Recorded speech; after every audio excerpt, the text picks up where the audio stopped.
This is Euronews Tonight. Here are your top stories. Boris Johnson resigns as British Prime Minister, saying the will of the Conservative Party is clear.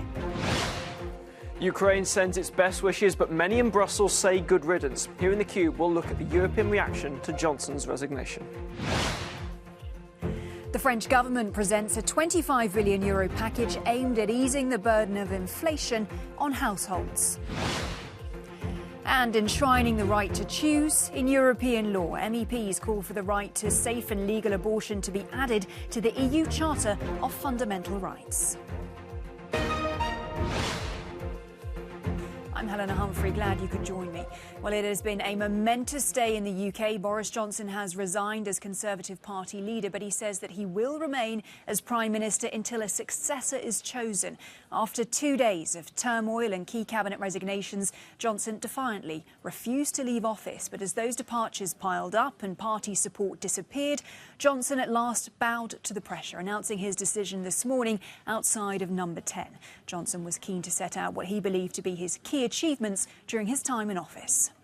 I'm immensely proud of the achievements of this government, from getting Brexit done to settling our relations with the continent for over half a century, reclaiming the power for this country to make its own laws in Parliament, getting us all through the pandemic, delivering the fastest vaccine rollout in Europe, the fastest exit from lockdown, and in the last few months, leading the West in standing up to Putin's aggression in Ukraine. Well, let's go straight over to London then, where we can bring in our reporter, Vincent McAviney. Vinny, good to see you. After days of speculation, we are finally here. Boris Johnson has said that he's going, but he was definitely reluctant to do so. So what do you think was the deciding factor here for him? Incredibly reluctant to go, and that's a slightly strange resignation speech. Boris Johnson didn't even acknowledge the reasons that he was being forced out, let alone apologise for them. Very much doing the habit of a lifetime, blaming those around him, saying it was the collective will of the Conservative Party, that it was Darwinist, that they wanted him to go, despite having received this huge mandate that he's kept going on about from voters back in 2019. So he very much was not pinning the blame on himself. It is, though, the fact that this morning, after around 50 members of his government had resigned, it continued at the highest level. He lost his Northern Ireland secretary, his education secretary, who'd only been in the post less than 24 hours. Then the killer blow, Nadeem Zahawi, the man that he'd only just promoted up to Chancellor, the number 2 man in the British government, had threatened to go if he didn't resign. So ultimately, Boris Johnson was not able to have a functioning government. It is believed that his wife, Carrie Johnson, and his close advisor, Guto Hari, his communications advisor, had to have a word with him this morning and say, the jig is up, you have to go. But there are real concerns amongst MPs that the timeline the Prime Minister wants, which would see him staying in office until October. He has he's appointed now members to those empty cabinet spots and not reappointed those who have quit. There's a worry amongst Conservative MPs that the Prime Minister actually might try to reverse this, try and slip out of it somehow, that there could be some kind of crisis involving Ukraine, and that he'll try to stick with it. He said that next week, Boris Johnson, he said he will get the announcement on the timetable for the election to replace him. But it has alarmed Sir John Major, the former Prime Minister of this country, a Conservative in the 1990s, who has written to the 1922 committee, which is the backbench committee which runs the party, saying that the Prime Minister's timeline is simply not acceptable, that he shouldn't be able to make those big decisions we think he wants to make about things like tax policy in the coming months as a lame duck Prime Minister. So I think we might see in the next few days a shifting tide which tries to remove Boris Johnson much quicker than he wants. So the leadership race is now afoot. Who are the front runners right now?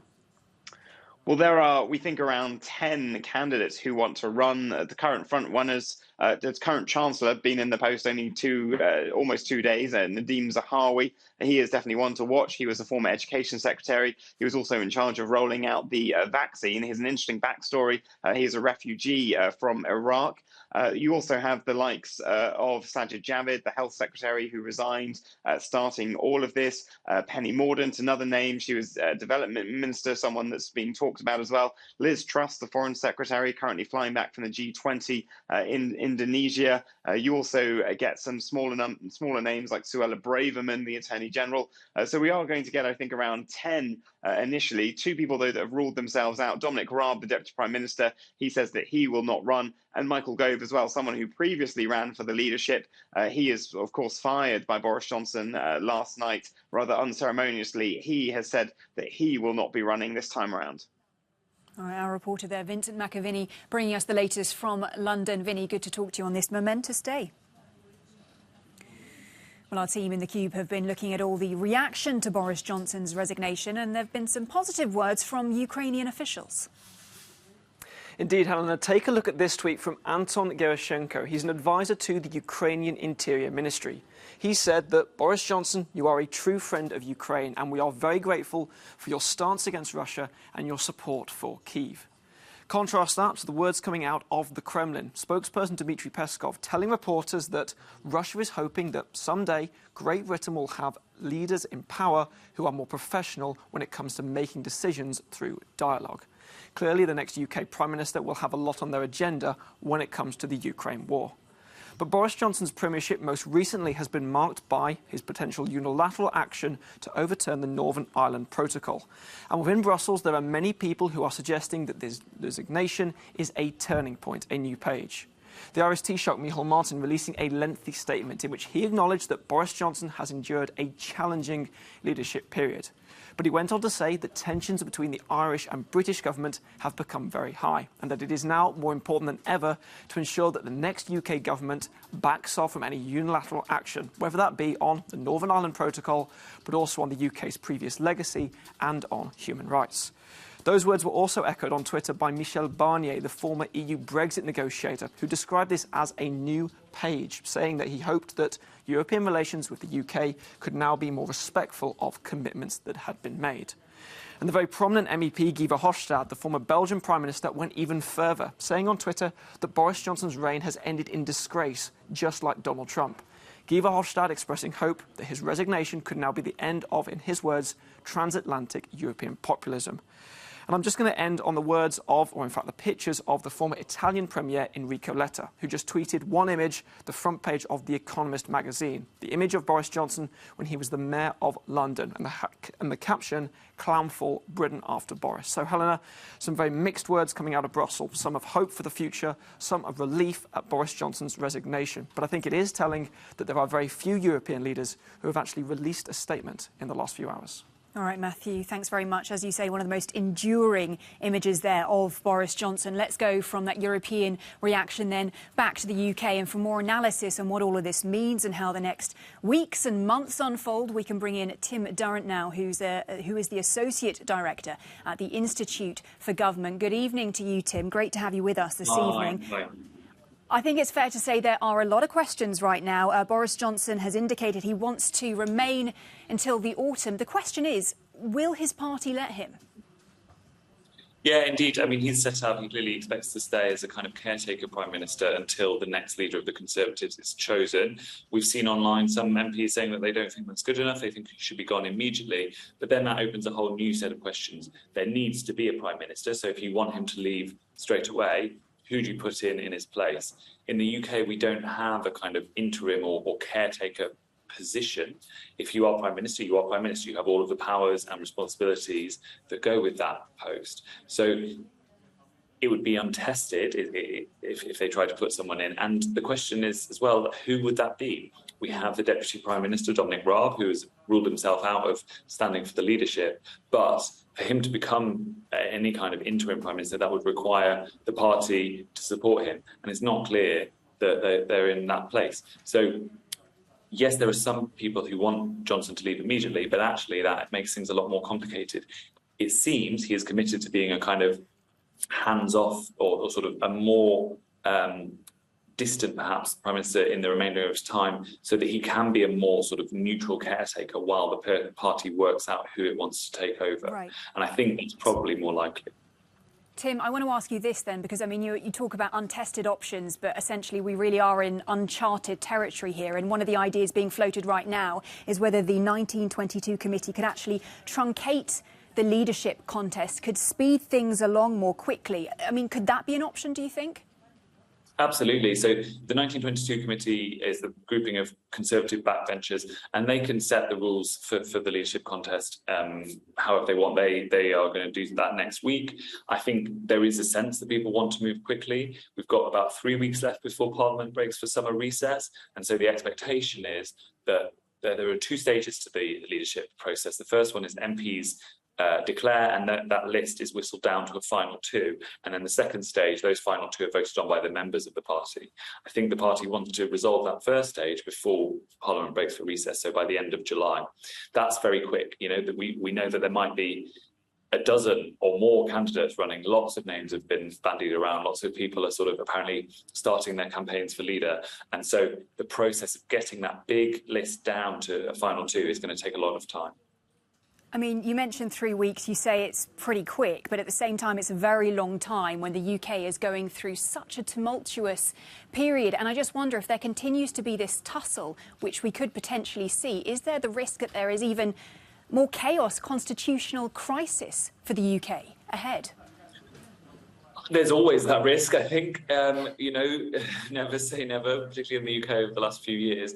At the same time, I actually think we're probably through the worst of the tumult now. I think, you know, the resignations over the last 48 hours, the sense that maybe the Prime Minister was going to try and cling on, that all kind of contributed to this sense of chaos and uncertainty. But actually, now there is at least a roadmap. We know what is going to happen. Yes, of course, things could change. But I think the fact that the Prime Minister set out that, you know, the committee are going to set out the timetable for the election next week, and he's going to stick to that, and then it will be up to them to make that happen as quickly as they want it to. I think that is going to give people some certainty that things are moving as they should. All right, Tim Durrant from the Institute of Government. Great to have your insights. Thank you, Tim. Thank you. Well, ahead, as the relentless Russian offensive continues in the Donbass, we'll have the latest from the war in Ukraine with our correspondent. That's ahead.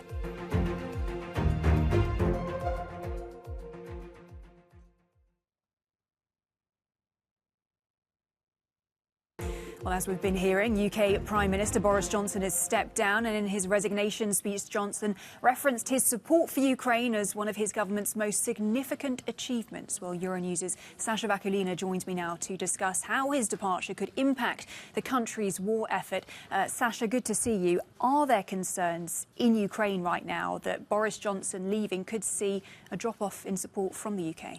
I would say there are massive concerns on that, although this afternoon we have heard so many messages from Ukrainian officials and from President Zelensky himself thanking Boris Johnson and regretting the fact that he is now that he resigned. What happened today and this afternoon? Interestingly, not only the officials in Ukraine reacted this way, there has been lots of reaction by Ukrainians on social media because of the way Boris Johnson supported Ukraine from the very early days. He was the first Western leader to come to Kyiv to visit the capital. He walked down those streets in central Kyiv.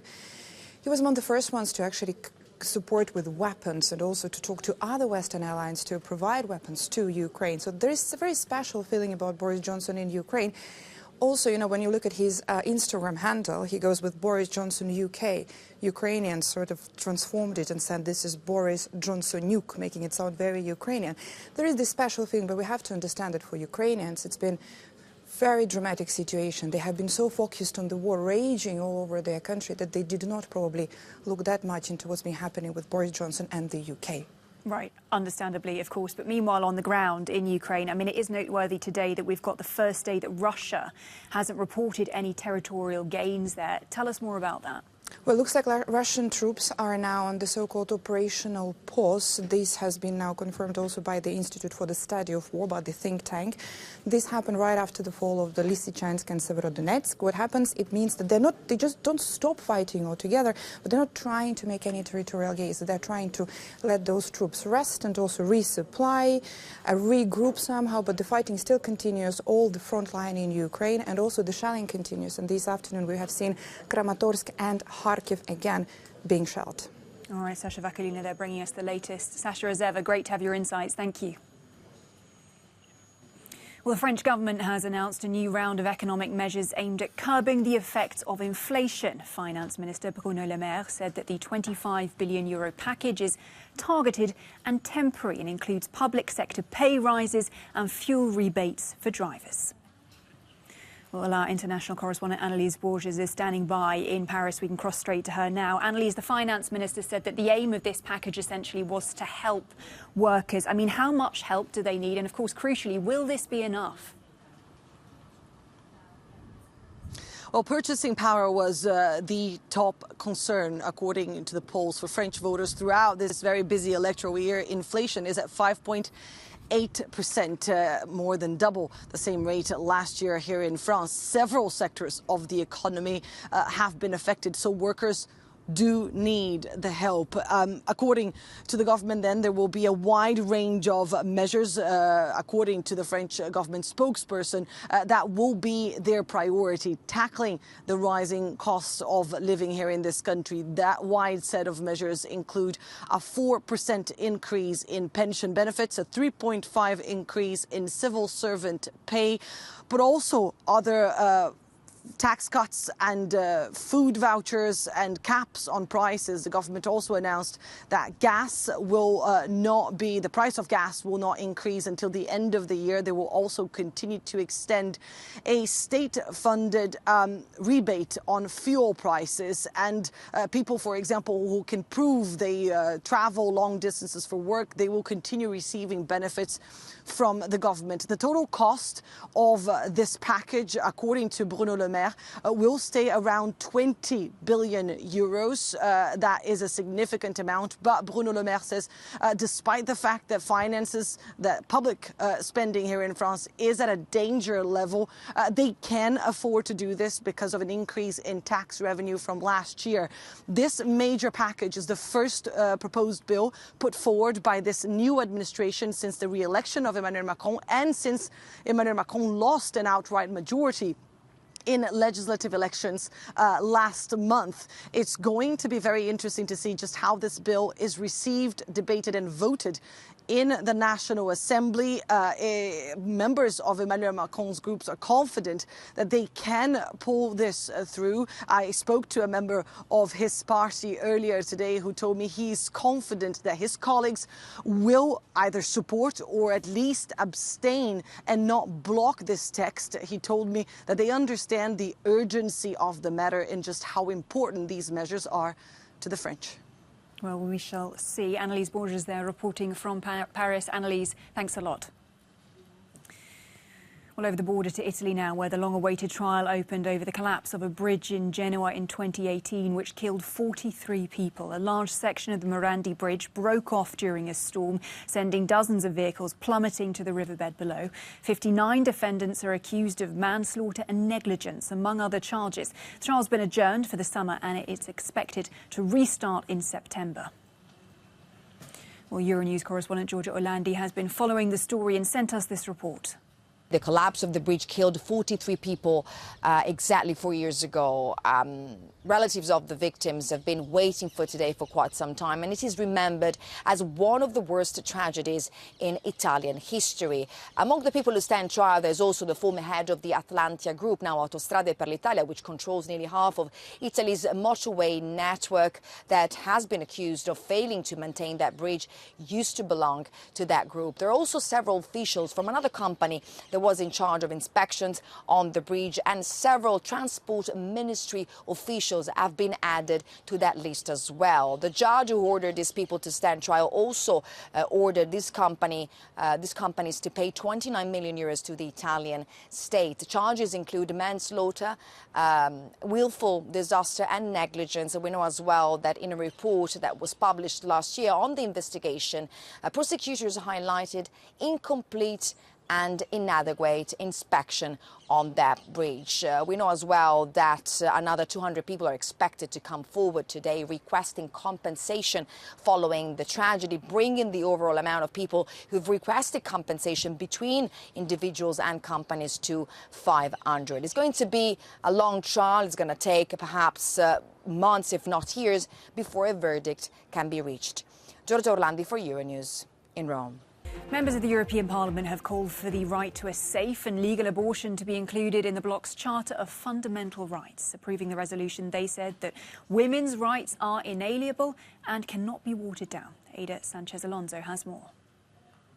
The European Parliament has approved a resolution strongly condemning the deterioration of sexual and reproductive health and rights of women in the United States. In June, the US Supreme Court overturned a law that granted the right to abortion nationwide. Now the legislation will depend on each state, with the more conservative ones imposing bans or strong restrictions. I felt absolutely shocked when I heard about the plans to basically roll back on fundamental rights, especially as a woman myself. I believe that our rights, our bodies are our choice. So I think that we have to do everything we can to fight back and to resist these kind of attacks. With 324 votes in favour and 155 against, the approved resolution includes a call to add the right to abortion in the Charter of Fundamental Rights of the European Union. MEPs think there are also worrying signals in the EU. There are some countries in Europe that don't guarantee the health and reproductive in women in Europe. Poland, we don't know what will happen in other countries, but in any case, what is important is guarantee that we can include the sexual and reproductive health in the Fundamental Rights Charter in the European Union to guarantee that we are speaking about the human rights. In the EU, Malta is the only country with a ban on abortion. Poland also has highly restrictive laws. The Parliament urges member states to ensure access to safe, legal and free abortion services and prenatal and maternal healthcare services. Aida Sanchez-Alonso, Euronews, Brussels.